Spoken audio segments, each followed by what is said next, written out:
कर्मण्येवाधिकारस्ते मा फलेषु कदाचन मा कर्मफलहेतुर्भूः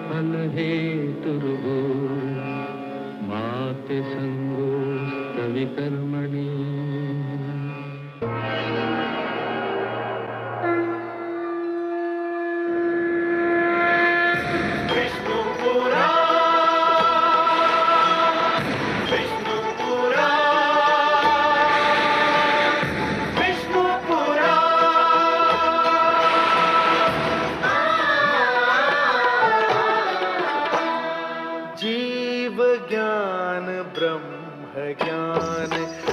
श्री विष्णु पुराण ओम की कथा महान। जय श्री विष्णु पुराण विष्णु पुराण विष्णु पुराण विष्णु पुराण। प्रगटे कब तीन लोक पृथ्वी जल वायु गगन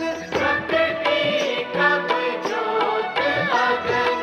इस पुराण में है निहित जप तप और योग ध्यान।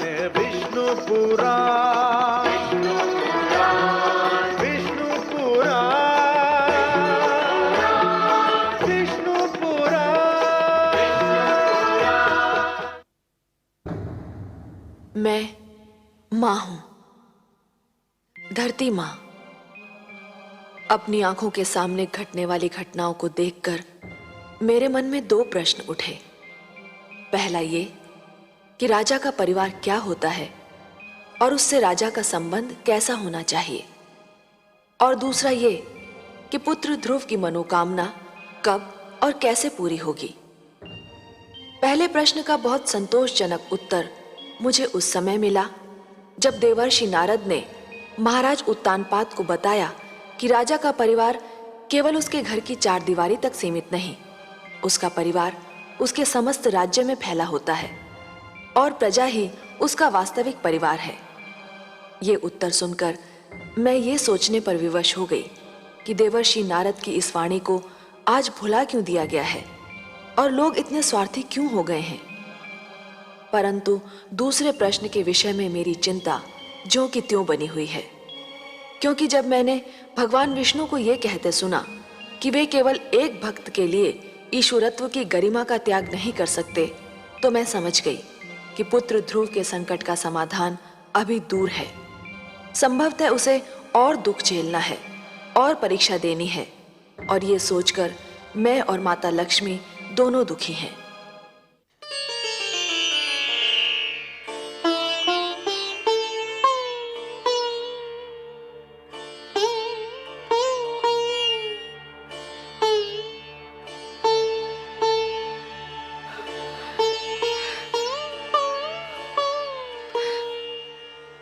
हे करुणा सिंधु, हे प्रभु, न जाने क्यों मेरा मन कांप रहा है। कोई डरावना भय मेरे मन को व्याकुल कर रहा है। कहीं मेरे पुत्र के प्राण संकट में तो नहीं। हे दया सागर, इस दुखियारी माता पर दया करो। मेरे पुत्र की रक्षा करो प्रभु, मेरे पुत्र की रक्षा करो प्रभु, मेरे पुत्र की रक्षा करो।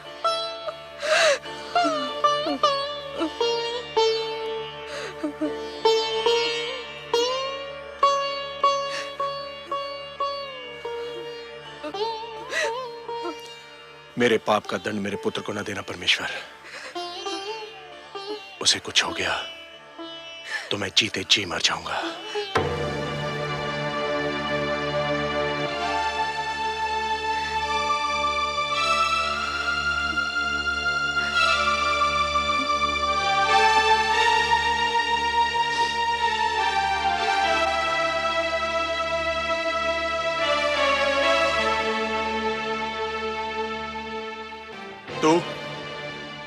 तू क्या करने आई है यहाँ? इसकी ममता के संसार में आग लगाकर उसके जलने का दृश्य देखने आई है? नहीं महाराज। क्या मिला तुझे हमारा सुख चैन छीन कर? धिक्कार है तुझे। चली जा, चली जा, नहीं तो मैं अपने क्रोध पर नियंत्रण नहीं रख पाऊंगा। जाने दीजिए स्वामी, जाने दीजिए। आप नहीं जानती महारानी सुनीति, ये सब इसी दुष्नारी का किया धरा है। ना ये ध्रुव को हमारी गोद से उतारती और ना हमें ये दुख भरे दिन देखने पड़ते। मैं कहता हूं चली जा, चली जा यहां से, कहीं मेरे हाथों से तेरी हत्या ना हो जाए। ऐसा मत कहिए स्वामी। सुरुचि को दोष देकर हम केवल अपने मन को बहला सकते हैं। ये तो नियति का खेल है। भाग्य में पुत्र वियोग लिखा था, सो मिलकर रहा। इसमें सुरुचि क्या करती? मैं नहीं मानता। भूल हम करते हैं और दोष हम भाग्य को देते हैं। ध्रुव सदैव इसकी आंखों में कांटे की तरह खड़कता रहा। इसी के कारण हमारा पुत्र राजमहल छोड़कर चला गया। मैं जानता हूं इसे। ये बड़ी अभिमानी है, बड़ी निर्दयी है ये। इसकी महत्वाकांक्षाओं का भी कोई अंत नहीं और इसे किसी के दुख का भी कोई ध्यान नहीं। मैं तो कहता हूं कि यदि इसका उत्तम कहीं चला जाता तो इसे पता चलता कि पुत्र वियोग क्या होता है। ये आप क्या कह रहे हैं स्वामी?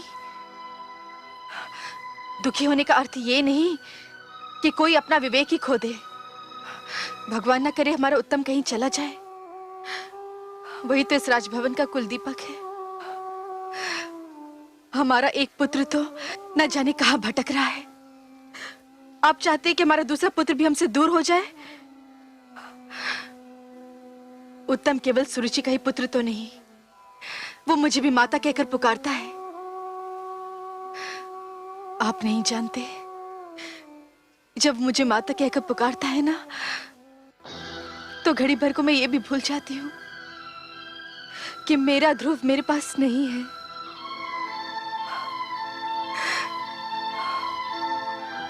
उत्तम के लिए कोई भी शब्द आप अपने मुंह से मत निकालिएगा। सुना तुमने सुरुचि? सुनी तुमने इस दुखियारी मां की बातें? ऐसी होती है ममता, इसे कहते हैं माता।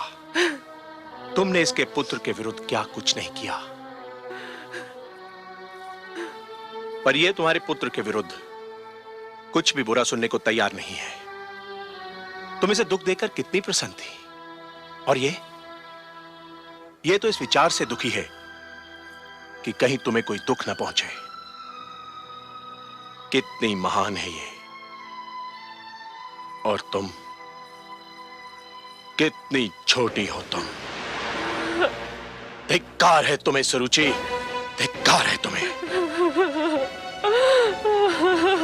अग्निदेव, अग्निदेव, कहां हैं आप? अग्निदेव, अग्निदेव, शीघ्र आइए। मेरी योग्य सेवा देवेंद्र। रक्षिता का अभियान विफल हो गया। उस ढीठ बालक ध्रुव ने मंत्र का जाप नहीं बंद किया। उसकी तपस्या में कोई विघ्न नहीं आया। तो फिर अब आप क्या चाहते हैं देवराज? अब आप उस बालक के चारों ओर अग्नि का ऐसा घेरा डाल दीजिए कि वो भयभीत होकर मंत्र ही भूल जाए। जैसे भी हो उसे रोकिए। उसकी तपस्या भंग होनी चाहिए। आप निश्चिंत रहें देवराज।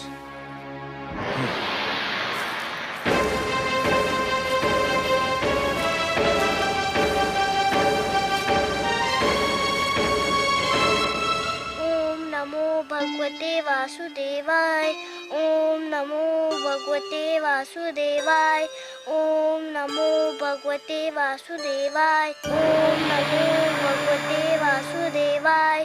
ओम नमो भगवते वासुदेवाय। ओम नमो भगवते वासुदेवाय। ओम नमो भगवते वासुदेवाय। ओम नमो भगवते वासुदेवाय। ओम नमो भगवते वासुदेवाय। ओम नमो भगवते वासुदेवाय। ओम नमो भगवते वासुदेवाय। ओम नमो भगवते वासुदेवाय। ओम नमो भगवते वासुदेवाय। ओम नमो भगवते वासुदेवाय। ओम नमो भगवते वासुदेवाय। ओम नमो भगवते वासुदेवाय। ओम नमो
क्या हो रहा है ये सब?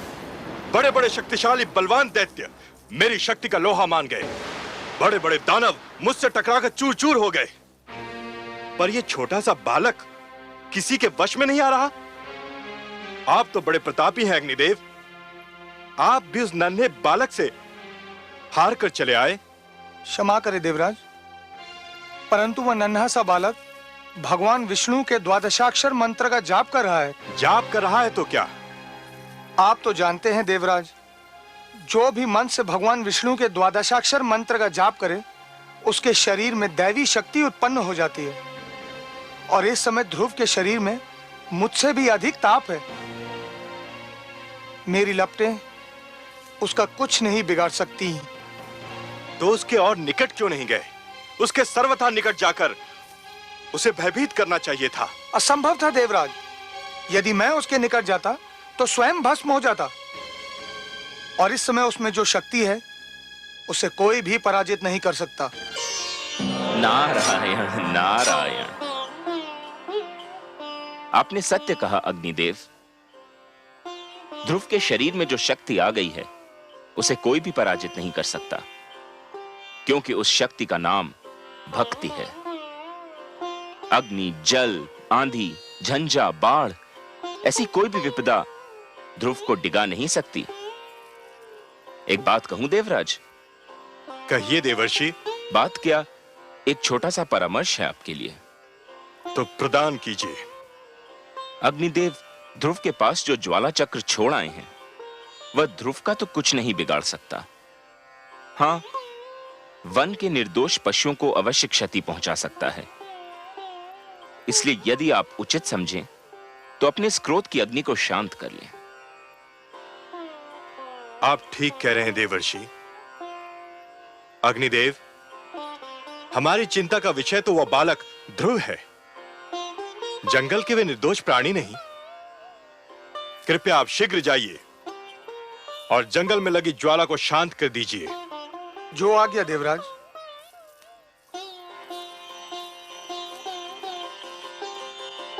नारायण नारायण।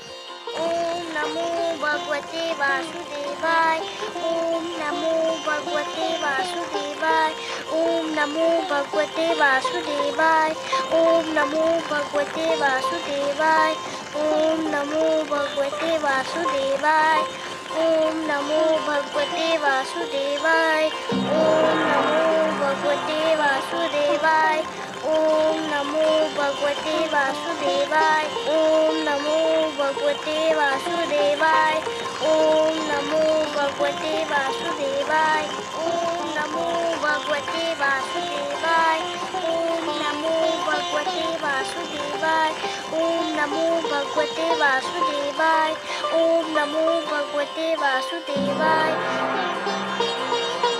ओम नमो भगवते वासुदेवाय। ओम नमो भगवते वासुदेवाय। ओम नमो भगवते। ओम नमो भगवते वासुदेवाय।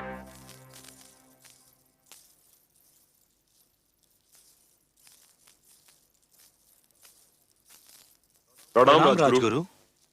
प्रणाम। क्या बात है?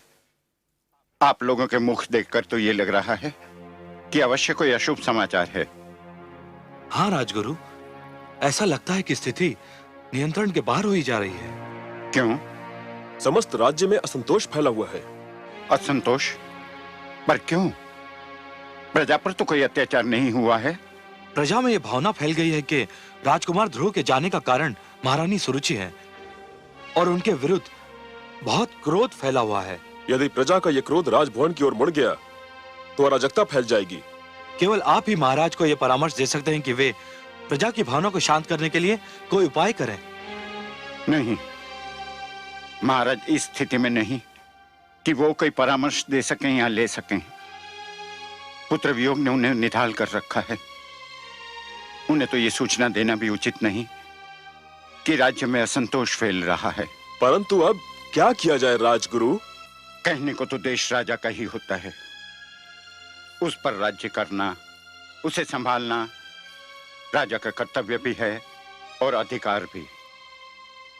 परंतु इन कार्यों को संपूर्ण करने में राजा जिन लोगों की सहायता लेता है वो भी उत्तरदायी होते हैं। रात्रि का अंधकार दूर करने का उत्तरदायित्व केवल चंद्रमा पर नहीं, उन तारों पर भी है जो चंद्रमा की चारों ओर चमकते हैं। यदि प्रजा में असंतोष फैला है तो उसे दूर करने का उत्तरदायित्व मुझ पर और आप पर भी है।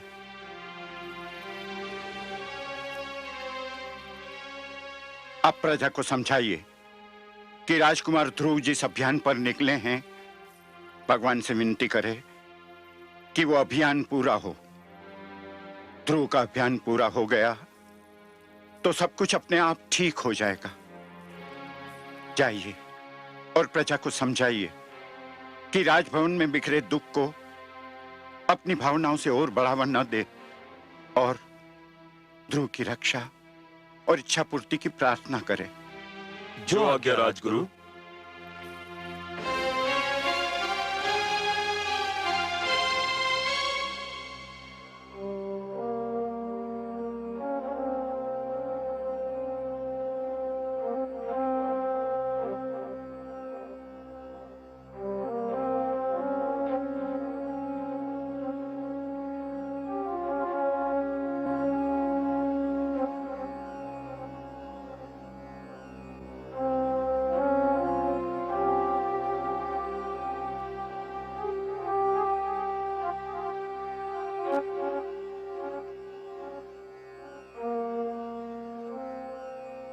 महाराज, राजसभा का समय हो गया है। आप यहाँ क्या कर रहे हैं? संसार के दुखों से पीड़ित होकर भगवान के चरणों में शरण ढूंढ रहा हूं राजगुरु। क्षमा कीजिए महाराज, आप भगवान के चरणों में शरण नहीं ढूंढ रहे हैं। आप तो जीवन के कड़वे सत्य से घबराकर पलायन का मार्ग खोज रहे हैं, वास्तविकता से दूर भाग रहे हैं। ये सच है राजगुरु, परंतु जिस जुआरे ने एक ही दाव में अपना सब कुछ हार दिया हो, वो और कर भी क्या सकता है? जीवन युद्ध कीड़ा नहीं है महाराज। ईश्वर ने मानव को जीवन कर्म क्षेत्र के रूप में दिया है। आप इसे कर्म भूमि से पलायन की शरण स्थली बना रहे हैं। मैं हार चुका हूं राजगुरु, मैं हार चुका हूं। मैं इस कर्म क्षेत्र में जीवन का एक महायुद्ध हार चुका हूं। महाराज, किसी राजा का युद्ध हार जाना बड़ी बात नहीं है, पर किसी राजा का साहस हार जाना एक दुर्भाग्यपूर्ण घटना है। राजा का साहस व्यक्तिगत विषय नहीं होता। उस साहस के साथ प्रजा की आशाएं और उमंगें जुड़ी होती हैं। उस साहस के साथ प्रजा का भविष्य जुड़ा हुआ होता है। तो फिर मैं क्या करूं राजगुरु, मैं क्या करूं? उठिए और प्रजा के कल्याण की योजनाएं बनाइए। जो अपने परिवार का कल्याण ना कर सका, वो प्रजा का कल्याण क्या करेगा राजगुरु? यही तो आपकी भूल है महाराज। आपने केवल राजभवन की चार दीवारी के भीतर रहने वालों को अपना परिवार समझ लिया है, पर वो प्रजा जो आपकी जय जयकार करती है, वो सैनिक जो आपके एक संकेत पर अपने प्राण न्योछावर करने उठ खड़े होते हैं, क्या वो आपका परिवार नहीं है? राजा का वास्तविक परिवार तो उसकी प्रजा है। प्रजा के दुख पर दृष्टि डालिए, आप अपने दुख भूल जाएंगे। यदि कोई वृक्ष फल न दे सके तो उसकी महत्ता में कुछ कमी आ सकती है, पर यदि कोई वृक्ष छांव ही न दे सके तो उस वृक्ष का महत्व ही नहीं रहता। राजा वो वृक्ष होता है जिसके तले प्रजा को सुख और न्याय की छांव मिलती है। अपनी प्रजा को इस छांव से वंचित न कीजिए महाराज। उठिए, अपना उत्तरदायित्व निभाने की सोचिए। मैं प्रयत्न करूंगा राजगुरु, मैं प्रयत्न करूंगा। प्रयत्न नहीं महाराज, साहस कीजिए। महाराज, यदि आपको मेरा परामर्श स्वीकार नहीं है, यदि आपको मेरी बातों पर विश्वास नहीं है, तो मुझे कहने दीजिए कि मैं आपके और राज्यसभा के योग्य नहीं हूं। यहां मेरे लिए कोई स्थान नहीं है। ठहरिए राजगुरु, ठहरिए।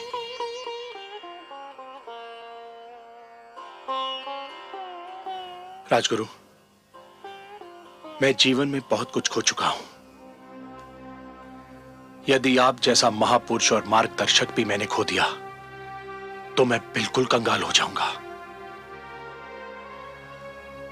आपने मुझे सत्य का मार्ग दिखा दिया है, मैं आपका आभारी हूं। नमो भगवते वासुदेवाय। ओम नमो भगवते वासुदेवाय। ओम नमो भगवते वासुदेवाय। ओम नमो भगवते वासुदेवाय। ओम नमो भगवते वासुदेवाय।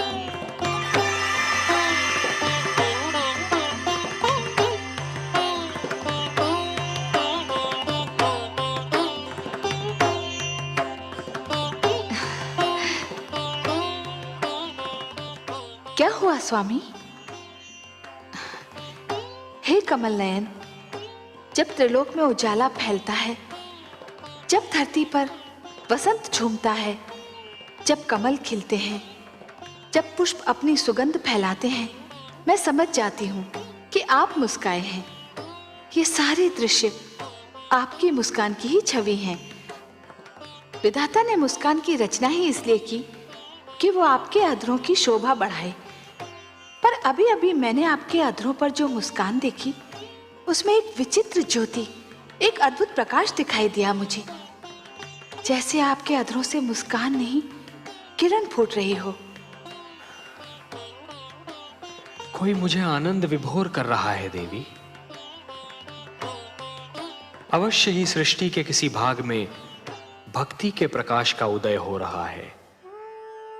मुझे एक विचित्र आनंद का अनुभव हो रहा है। हो न हो, ये मेरे ध्रुव की भक्ति का ही चमत्कार है। उसके रोम रोम में केवल आप ही बसे हैं सर्वेश्वर। उसके हृदय में झांक कर देखे तो केवल आपकी छवि ही दिखाई पड़ेगी।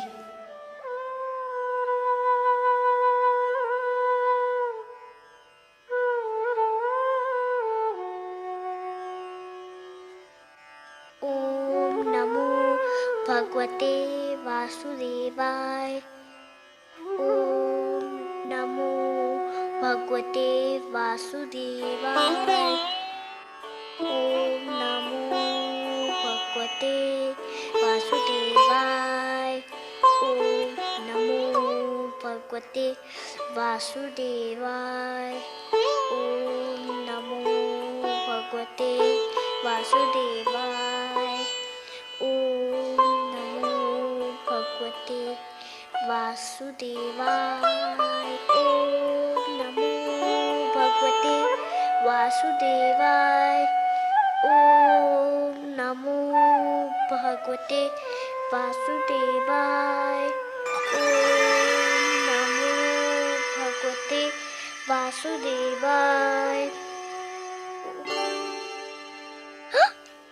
गुरुदेव, गुरुदेव, आप कहाँ हैं? नारायण नारायण। क्या है वत्स? मैं यही हूं तुम्हारे निकट। क्या बात है? मुझे अभी अभी लगा जैसे भगवान विष्णु मेरे मन में आ गए हैं। मुझे लग रहा है जैसे भगवान विष्णु मेरे अंदर विराजमान है। अहो भाग्य, तब तो चमत्कार हो गया पुत्र। तुम्हारी तपस्या ने भगवान विष्णु का मन जीत लिया। मुझे तुम पर गर्व है। तुम धन्य हो पुत्र। तुमने सिद्ध कर दिया कि तुम मेरे शिष्य होने के अधिकारी थे। पर वे मेरे सामने क्यों नहीं आए? उससे क्या अंतर पड़ता है पुत्र? जिसके मन में भगवान विष्णु रम गए हों, उसे और क्या चाहिए?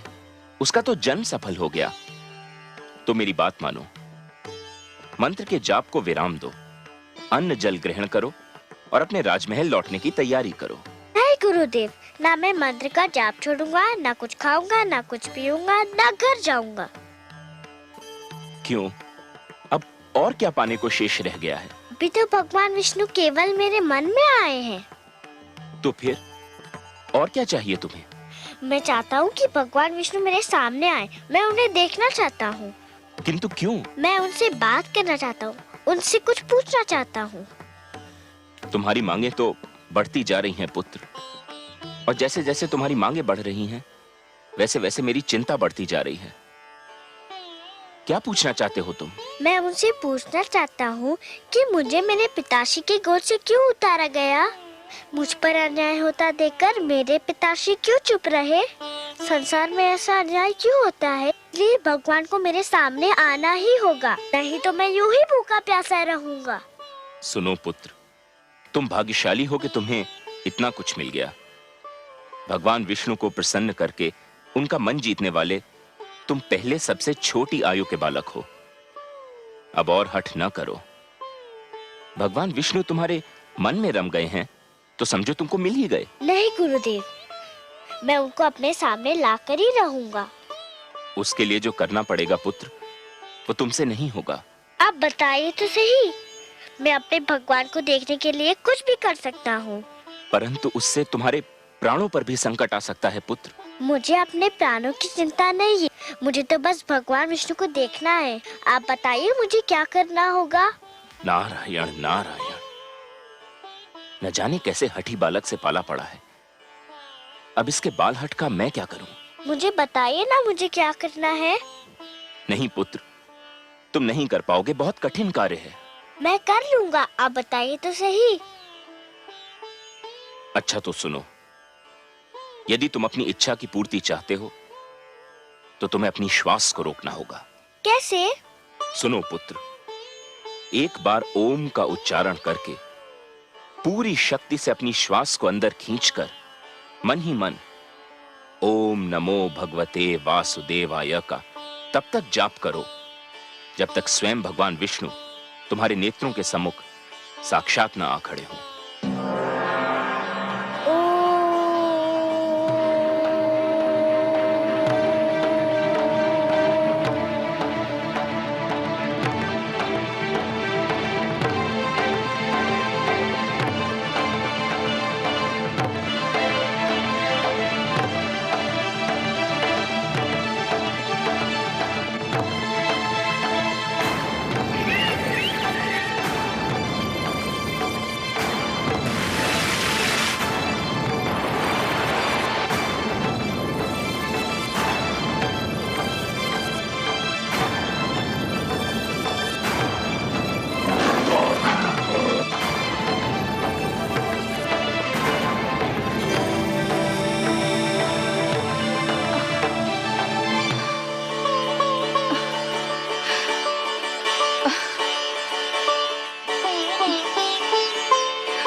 देवराज, देवराज, देवराज! क्या बात है गंधर्वराज चित्ररथ? धरती पर हाहाकार मचा हुआ है देवराज। धरती पर समय की गति रुकी जा रही है प्रभु। बालक ध्रुव यदि यूं ही श्वास रोके रहा तो प्रलय आ जाएगी देवराज। कुछ कीजिए देवराज, नहीं तो अनर्थ हो जाएगा। नहीं, इसका कुप्रभाव रोकना मेरे वश की बात नहीं है देवगण।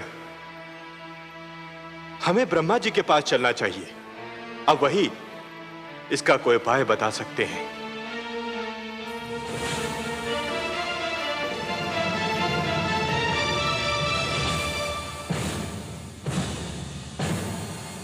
त्राहिमाम, त्राहिमाम, त्राहिमाम, त्राहिमाम, त्राहिमाम, त्राहिमाम।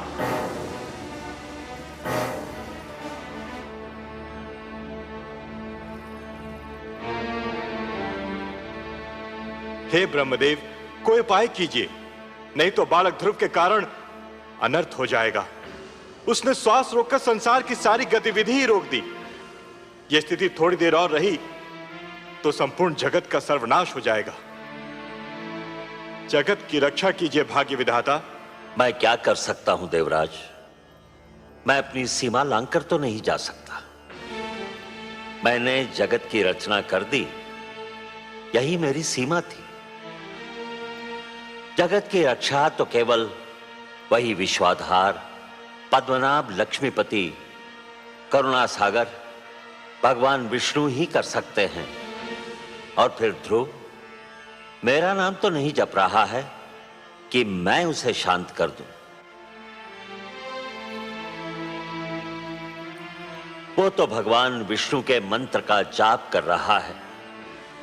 इस समस्या का संबंध उन्हीं से है और समाधान भी केवल वही कर सकते हैं। हमें मिलकर उनकी सेवा में चलना होगा। संसार को इस संकट से वही उबार सकते हैं।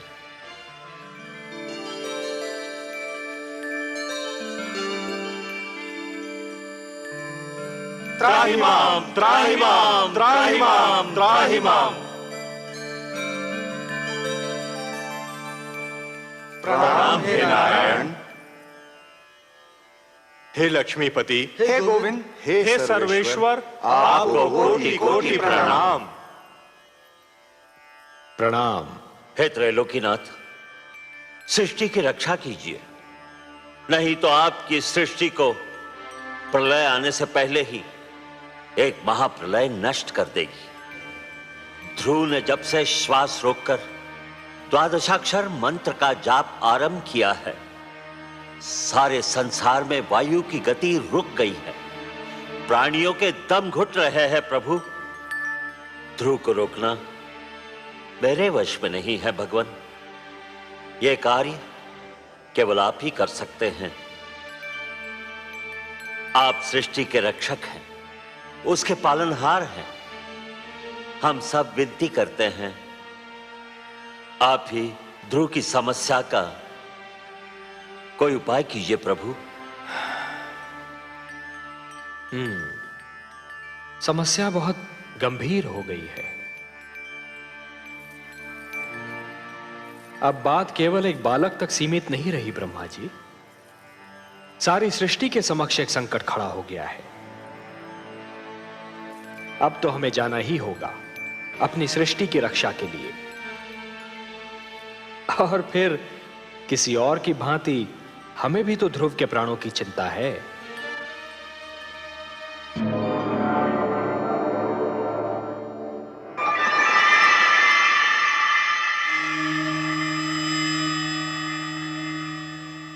वासुदेव, वासुदेव, आप कहाँ चले गए वासुदेव?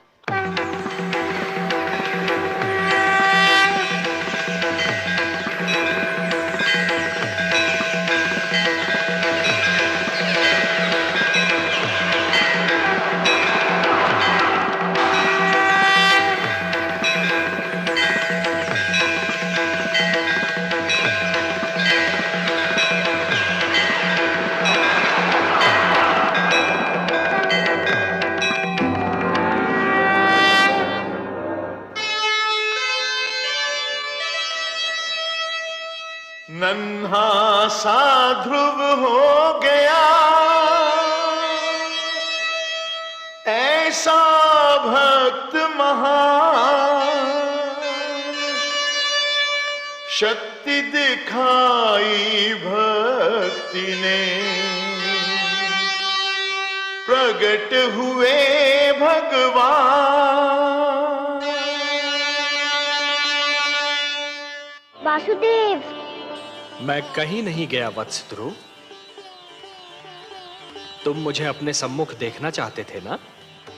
तो लो, देखो, मैं तुम्हारे नेत्रों के सामने उपस्थित हूं। तुम विजयी हुए पुत्र। तुमने मुझे जीत लिया।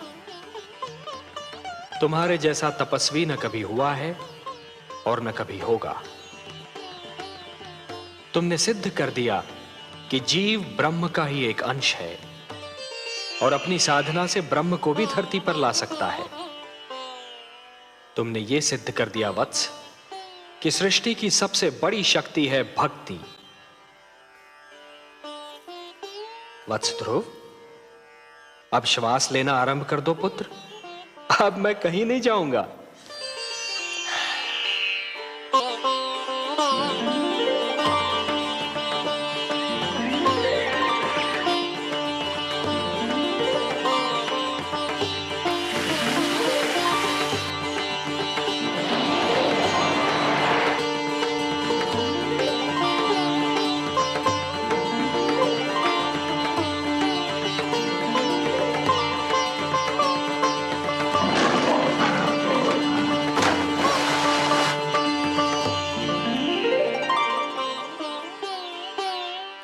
तुम मुझसे मिलना चाहते थे, मैंने तुम्हारी इच्छा पूर्ण कर दी।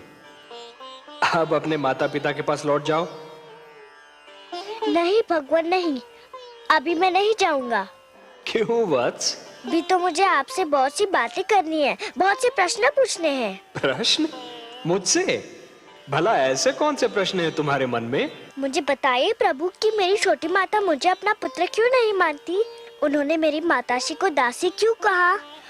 उन्होंने मुझे मेरे पिताश्री की गोद से क्यों उतारा? मेरे पिताश्री ने छोटी माता को रोका क्यों नहीं?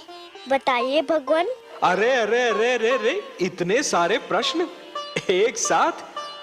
अच्छा ये बताओ कि सबसे पहले तुम किस प्रश्न का उत्तर चाहते हो? मुझे मेरे पिताश्री की गोद से क्यों उतारा गया? अच्छा, तो इस प्रश्न ने तुम्हें सबसे अधिक व्याकुल किया है? हाँ भगवान। मेरे निकट आओ।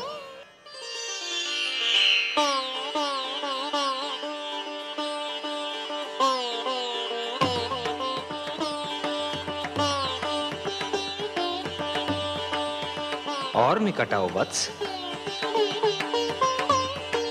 आओ वत्स।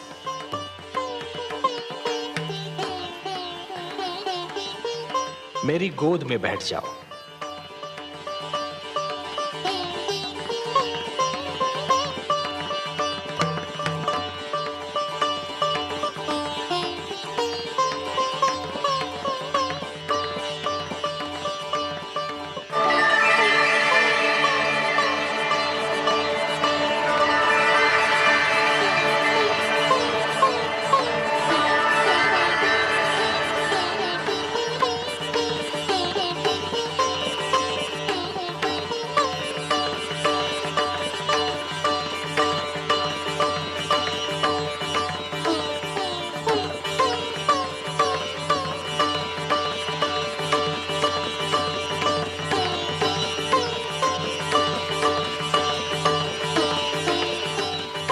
वत्स, अब और प्रश्न पूछने हैं मुझसे?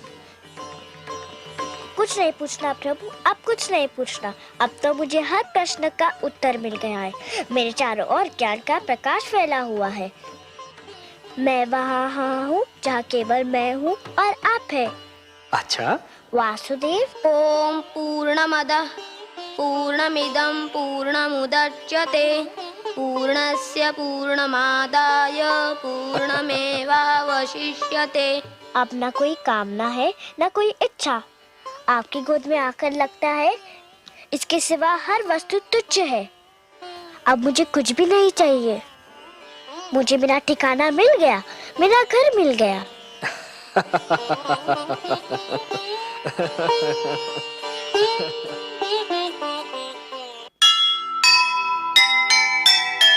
दुनिया ने देखी नहीं प्रभु से ऐसी प्रीत।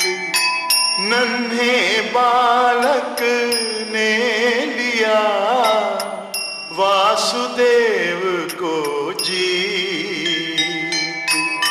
प्रश्नों के उत्तर मिले, सफल हुआ अभियान। सब कुछ उसने पा लिया जिसे मिले भगवान, जिसे मिले भगवान। विष्णु पुराण